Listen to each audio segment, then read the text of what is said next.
how we can take care of our kids' health, of our children health while in lockdown, while in isolation, या घर बैठे बैठे। क्योंकि देखिए, ना तो बच्चा जा रहा है स्कूल, ना वो बच्चों के बीच में, ना वो पार्क जा रहा है, वो घर में कैद होकर रह गया है। एज अ पेरेंट्स मैं भी आप लोग की स्थिति समझ सकती हूँ कि कब तक आप एंटरटेन करेंगे बच्चे को, कैसे आप तमाम mix and match permutation combination सोचेंगे, क्योंकि वर्क फ्रॉम होम भी है, आपको बिजनेस के लिए भी जाना है। ऐसे में अपने चाइल्ड को प्रोडक्टिव एक्टिविटीज में किस तरीके से एंगेज करें। और अगर आपका बच्चा अजीब से कुछ सिम्टम्स दिखा रहा है, जैसे कि चिड़चिड़ापन, उसका वो नेचर सामने निकल कर आ रहा है जो आप देखकर कहते हैं अरे ये तो हमारा बच्चा ही नहीं है, ये सारी चीजें ऐसी क्यों हो रही हैं, क्या वो 5 मैजिकल टिप्स हैं जो आपके बच्चे को वापस प्रोडक्टिव, हेल्दी एंड हैप्पी बनाए। ये बताने के लिए मेरे साथ mind designer doctor Komalpreet Kaur मौजूद हैं। Doctor Komal, welcome to my YouTube channel. Thank you Niharika for calling me to your YouTube channel. Doctor Komal, सबसे पहले मैं आज चाहूंगी कि 2 मिनट आप इस टॉपिक पर प्रकाश डालें कि पहले visiting a psychologist was a social taboo. कोई हमें मानसिक रोगी कह देता था, कोई दवाई ले रहे हो, तुम पागल हो, कोई ये सब फालतू की चीजें, ये तमाम चीजों से हमें ब्रांड और लेबल कर दिया जाता था। इसके कारण लोग परहेज करते थे कि हमारा नाम आगे ना हो, ये ना पता चले कि हम साइकोलॉजिस्ट के पास जा रहे हैं। बट पैंडेमिक के बाद visiting a psychologist, seeing your motivational videos, being part of that webinar, हर तीसरे घर की कहानी है। हर तीसरे घर का शख्स अब साइकोलॉजिस्ट या माइंड डिजाइनर या हिप्नोथेरेपिस्ट या पास्ट लाइफ रिग्रेशन या फिर तमाम तरह की जो प्राणिक हीलिंग है, रेकी, इस तरह की चीजों का ज्यादा वो रुख कर रहा है, स्पिरिचुअली इंक्लाइंड हो रहा है और इसके साथ साथ रेट्रोस्पेक्ट, इंट्रोस्पेक्ट कर रहा है कि कोई दिक्कत हम में तो नहीं है और उसको किस तरीके से हम घर बैठे बैठे ठीक कर सकते हैं। यही प्रॉब्लम हमारे बच्चों में आ गई है। बच्चों में इस तरीके का साइकोलॉजिकल डिस्टर्बेंस आना क्या नॉर्मल बात है, या फिर we have to go with the flow कि बच्चा जो सिचुएशन है सिर्फ उसके हिसाब से रिएक्ट कर रहा है, there is nothing to bother about. जी हाँ निहारिका, बिल्कुल ठीक कहा आपने। पहले साइकोलॉजिस्ट को विजिट करना एक टैबू की तरह देखा जाता था, समझा जाता था, लेकिन वहीं आज लोगों के अंदर इसकी अवेयरनेस बढ़ गई है। लोग अपनी मेंटल एंड इमोशनल हेल्थ के प्रति जागरूक हो रहे हैं, अवेयर हो रहे हैं, क्योंकि ये समझना बहुत जरूरी है कि physical health and mental health दोनों आपस में बहुत गहरा संबंध रखते हैं, दोनों का ही ठीक होना बहुत जरूरी है। लेकिन साथ ही साथ बड़ों का ये मानना कि बच्चों को तनाव नहीं होता, बच्चों को किस तरीके का तनाव, क्या उन्होंने कोई बिल्स पे करने हैं या उनके ऊपर कोई रिस्पॉन्सिबिलिटी है। जब उन्होंने कोई बिल्स नहीं पे करने, उनके ऊपर कोई रिस्पॉन्सिबिलिटी नहीं है, तो उनको किस तरीके का तनाव। लेकिन इस पेंडेमिक ने जिस तरीके से बड़ों की दुनिया को अपसाइड डाउन किया है, जैसे कि बड़ों का वर्क फ्रॉम होम है, बड़ों को अपने बच्चों की ऑनलाइन स्कूलिंग को मैनेज करना है, साथ साथ फाइनेंशियल अनसर्टेनिटीज, क्योंकि इस लॉकडाउन की वजह से बहुत लोगों की या तो जॉब जा चुकी है या उनकी फाइनेंसेस ड्रॉप डाउन हो गए हैं, जिसकी वजह से उनको समझ नहीं आ रहा है कि हम अपने बिल्स को कैसे मैनेज करें, और एक बहुत बड़ा तनाव का कारण बन गया है। उसी तरीके से समझना बहुत जरूरी है कि बच्चों की भी तो दुनिया अपसाइड डाउन हुई है। बच्चों का स्कूलिंग सारा ऑनलाइन चल रहा है, बच्चे बाहर खेल नहीं पा रहे हैं, बच्चे अपने दोस्तों से मिल नहीं पा रहे हैं। जहाँ पर ये टाइम होता है बच्चों की सोशल ग्रोथ का, वहाँ पर हम सोशल डिस्टेंसिंग उनसे फॉलो करवा रहे हैं। तो बच्चे जहाँ अपने फ्रेंड से मिल नहीं पा रहे हैं, वहाँ अपने रिलेटिव से भी मिल नहीं पा रहे हैं। ऐसे में क्या हो रहा है, हर एक बच्चा जो है वो तनाव का शिकार हो रहा है। हर एक दूसरा बच्चा आज इरिटेट हो रहा है, एंगर आउटबर्स्ट शो कर रहे हैं। ये क्या इंडिकेट करता है? ये इंडिकेट करता है कि बच्चे भी तनाव का शिकार है। और इस बात को इग्नोर करना ठीक उसी तरीके के बराबर है जिस तरीके से आज आपको पेट में दर्द हो रहा है, लेकिन आप उसको इग्नोर करते जा रहे हैं, करते जा रहे हैं, करते जा रहे हैं, और 2 साल बाद क्या होगा, वो एक बहुत बड़ी बीमारी का रूप धारण कर लेगा।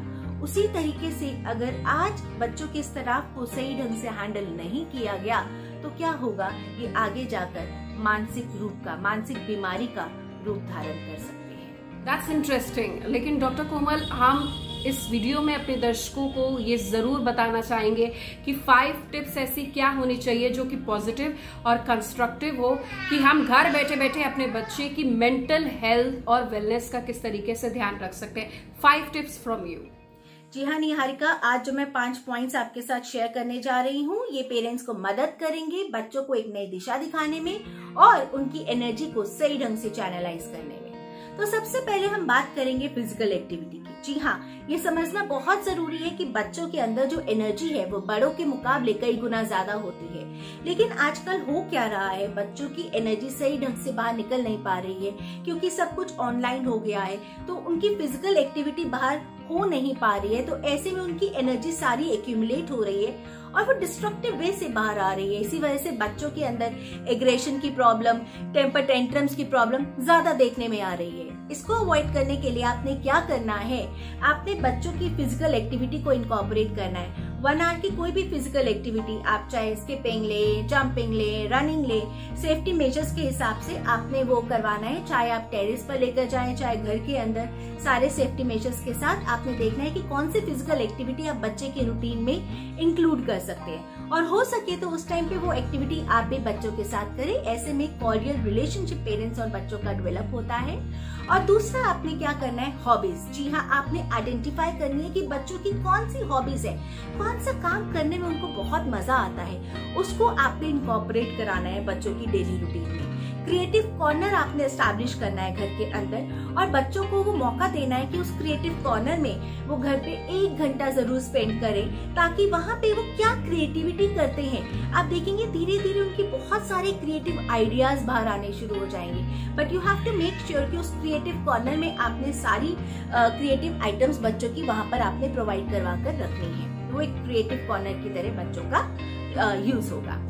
तीसरा आपने क्या करना है, आपने बच्चों की डेली रूटीन को एस्टैब्लिश कराना है। जी हाँ, आजकल बच्चों का क्या हो रहा है, टीवी देखने का कोई टाइम नहीं है, मोबाइल देखने का कोई टाइम नहीं है, कब पता नहीं टीवी ऑफ हो रहा है, कब मोबाइल ऑफ हो रहा है, उनका कोई रूटीन नहीं चल रहा है इस टाइम पे। So you have to make sure आपने बच्चे के साथ मिलकर उसकी रूटीन को डेवलप कराना है। आप देखें कि वो किस टाइम पे उठ रहा है, किस टाइम पे खाना खा रहा है, फिजिकल एक्टिविटी जरूर उसके अंदर वो इंक्लूड करे, अपनी स्कूल की एक्टिविटी किस टाइम पे करनी है। तो सारी activities you have to make sure कि उसके रूटीन के अंदर वो सही ढंग से इंक्लूड हो। बट ये आपने बच्चे के ऊपर ही रिस्पॉन्सिबिलिटी डालनी है कि वो अपनी रूटीन में अपना पूरा डेली रूटीन को बनाए। और उसके बाद आपने क्या करना है, इसमें डेली रूटीन में आप एक और काम साथ में कराएंगे, आपने लाइफ स्किल्स की भी ट्रेनिंग देनी है। लाइफ स्किल्स जैसे कि इस टाइम पे आपके पास बहुत अच्छा मौका है, आप क्वालिटी टाइम बच्चे के साथ स्पेंड करने के साथ साथ उनको लाइफ स्किल्स सिखा सकते हैं। कैसे अपनी लॉन्ड्री करनी है, कैसे आपने रूम को क्लीन करना है, कैसे आपने वार्डरोब को क्लीन करना है, कैसे कुकिंग विदाउट फायर की आप ट्रेनिंग दे सकते हैं। बच्चों के एज के अकॉर्डिंग आप उनको अलग अलग लाइफ स्किल्स की ट्रेनिंग दे सकते हैं और उस लाइफ स्किल्स को भी आप एक डेली रूटीन के अंदर इनकॉर्पोरेट करा सकते हैं। उसके बाद आपने क्या करना है, छोटे छोटे गोल्स बच्चों के बनवाने हैं, लक्ष्य बनवाने हैं और आपने उनको रिवॉर्ड करना है। जी हाँ, छोटे छोटे गोल्स आप बच्चों के बनवाएं और आप उनको रिवॉर्ड करें। ऐसे में उनके अंदर मोटिवेशन आएगी। जब वो देखेंगे कि अपना वो गोल कंप्लीट कर रहे हैं, छोटे छोटे गोल्स वो कंप्लीट कर रहे हैं और इनको रिवॉर्ड मिल रहा है, जैसे कि वो अपना कोई भी फेवरेट टीवी शो देख सकते हैं, तो ऐसे में बच्चों के अंदर मोटिवेशन आएगी। धीरे धीरे वो सारे अपने काम और खुद करना शुरू कर देंगे हेल्दी वे में। एंड लास्ट आपने डाइट पर जरूर ध्यान देना है। जी हाँ, डाइट आपने मेक श्योर करना है कि बच्चों की जो डाइट है वो हेल्दी रहे, न्यूट्रिशियस रहे, इम्यूनिटी बूस्टर वाली आपने डाइट देनी है। आपने कोई भी अनहेल्दी डाइट नहीं देनी है, जैसे कि जंक फूड हो गया, मैगी, न्यूडल्स, बर्गर। आपने जितना हो सके इस डाइट को अवॉइड करते हुए आपने ग्रीन वेजिटेबल्स वाली डाइट देनी है, हेल्दी डाइट देनी है, फ्रूट्स को इनकॉर्पोरेट कराना है, वाटर इनटेक, जूसेस, इन सबको आपने इनकॉर्पोरेट कराना है।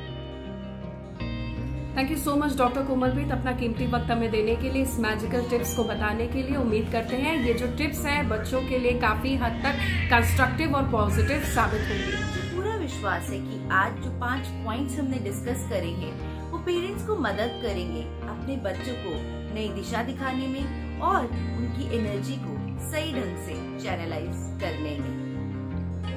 तो अब आपका बच्चा लॉकडाउन में नहीं रहेगा शैतान, वो बनेगा होनहार। किस तरीके से आप नेगेटिव हो रहे बच्चे को वापस पॉजिटिव में तब्दील कर सकते हैं, कैसे उसकी कंस्ट्रक्टिव और क्रिएटिविटी को सामने लेकर आ सकते हैं, दैट्स अ गोल्डन चांस। उसका लिंक, उसकी रिलेटेड वीडियोस, कैसे शौर्य के खूब सारे फ्रेंड्स एंजॉय कर रहे हैं, लॉकडाउन पीरियड में अपने आप को अपग्रेड कर रहे हैं, इसका लिंक डिस्क्रिप्शन बॉक्स में एक वीडियो के माध्यम से है। वहीं मैं पेरेंट्स से भी गुजारिश करना चाहूंगी, क्योंकि मैं उनकी स्थिति समझ सकती हूँ। उनके बिजनेस हैं, some are working from home and some have to manage people around and the home as well. और सबसे इंपॉर्टेंट, एक बच्चे की जिम्मेदारी। पेरेंट्स आर नॉट रोबोट, मैं ये बात समझ सकती हूँ। सो पेरेंट्स प्लीज अपनी मेंटल वेलनेस पर जरूर ध्यान रखें। आप खुश रहेंगे तो आप अपने बच्चे को भी खुश रहेंगे, और निश्चित तौर पर इन 5 मैजिकल टिप्स के जरिए अगर आपका बच्चा भी हैप्पी रहेगा तो this is what you want at the end of the day. This will make you happy as well. Thank you so much for watching Mom's Shaurya. Bye bye.